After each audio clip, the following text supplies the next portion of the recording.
Hello, everyone, and welcome to New Consciousness Review. I'm Miriam Knight, and our guest today is Kingsley Dennis. He's an author, researcher, and sociologist, and his books include Breaking the Spell, an exploration of human perception, New Revolutions for a Small Planet, The Struggle for Your Mind, and the book we're going to discuss today, New Consciousness for a New World. He is also the co-author with Ervin Laszlo of the forthcoming Dawn of the Akashic Age. Kingsley is co-founder of WorldShift International, which is a conscious evolution initiative that promotes and supports a world shift, both externally within our current global systems, as well as internally on a personal level.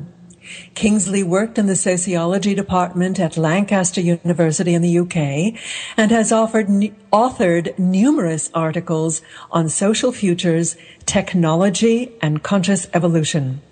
He currently lives in Andalusia, Spain, and continues to research, write, travel, and grow his own vegetables, and generally make everybody who speaks with him insanely jealous. Welcome, Kingsley. Hello, Miriam. It's a pleasure to be speaking with you, and I hope I won't make you jealous. You know, I obviously couldn't resist reviewing a book called New Consciousness for a New World, and I'm so delighted to read such an impassioned wake-up call. Now, you say that everything around us is in flux, both with respect to earth changes and societal shifting and interdependencies, and that we are dangerously close to some irreversible tipping points. Let's start by talking about some of these tipping points that you see. Well, thank you, Miriam. And it's true. I don't think we need to be a rocket scientist to realize that we're in a period of change, transition, and many voices have been talking in similar themes. My perspective as a sociologist, as well as having an interest in conscious evolution, is that I keep one eye on the ground, so to speak, looking at the social changes, the systems, the global systems, whether it's geographical systems, climate systems, social urban systems, etc. And the other interest is that I'm involved in obviously interested in conscious evolution, and I feel that the state of human consciousness is participatory with our state of the social systems. And I feel that's a point which perhaps some sociologists miss, looking purely at the physical, and perhaps other voices looking at the state of the mind perhaps don't focus so much on the physical systems. And for me, we can't look at one without the other. It's not black and white. And so these systems we're going through now, this is also a period of transparency like never before, in the fact that we can see the inefficiency of these systems. Political, financial, educational, and that a lot of them are part of the industrial mindset of the last 150 years, and they're just not the right model for the time that we need to be moving into. So the tipping points occurring a lot in these physical systems, but also it's connected to our state of our inner state in our human consciousness, Miriam. Well, it's so refreshing, and I might add unusual, to have somebody with your breadth of experience and understanding look at these systems as an integral whole. I think that our tendency is to, first of all, drive looking in the rearview mirror, and secondly, to deal with symptoms rather than underlying causes. So being able to pull them all together into an overall understanding is immensely valuable. So hats off for that.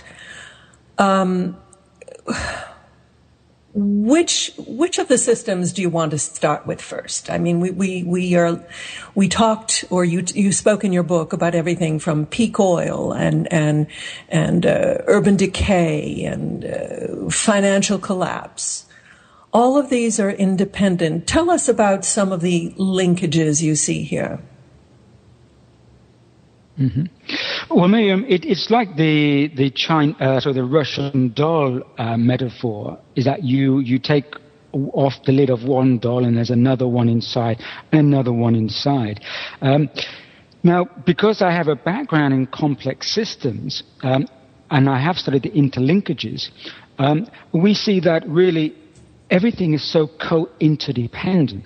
And over the last, especially over the last 50 years, we've been moving into a period of great interdependency.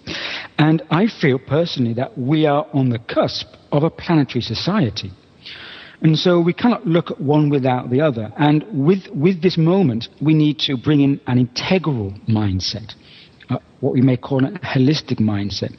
So, for the example, you mentioned peak oil. Now, people, when we talk about peak oil, we tend to think about the gasoline in our cars, and we think, well, without any plentiful supply of this black gold, we'll have problems driving from A to B. What we don't perhaps understand so deeply is that our whole way of life is embedded in these structures. So it's not only our cars, it's virtually everything that we have in our houses, most of our machines in the kitchen, our plastics, our cosmetics, even our food. I mean, because our food is sprayed with fertilizers generally. That's a shameful point. But of course, the fertilizers are based on oil. Of course, then we have the packaging, we have the transport. The list goes on and on. So our way of life is endemic in these systems. And so now also, I mentioned the food systems. And the food systems are tied into energy, they're tied into transport, they're tied into, obviously, let's say, urban way of life as well, and the large conglomerates. So it's a knock-on effect, and the list goes on. So when we have, for example, a bad harvest in Russia, which happened a year or so ago, and they closed their export, that affects basic prices of such things as corn around the world. And so, that affects us really on our own doorstep. So we can't have one without the other, and we can't close our eyes to what's going on, because the systems we have brought us in, tied us in, made us interdependent in our whole way of life. So what I talk about in the book, and when I'm speaking with people and friends, is that we have to consider our whole way of life and the patterns that we live by, and therefore the perceptions that we have of life, if we wish to change one, because we cannot tweak one system without understanding the knock-on effects to the other. And so that's just one small example, Miriam. Mm-hmm. Mm-hmm. You speak in the book about 3 possible scenarios for future trajectory, business as usual not being one of them. Tell us about the 3. Mm-hmm. Well, again, I want you to look at the bigger picture. They're not all separately; they are mutually independent.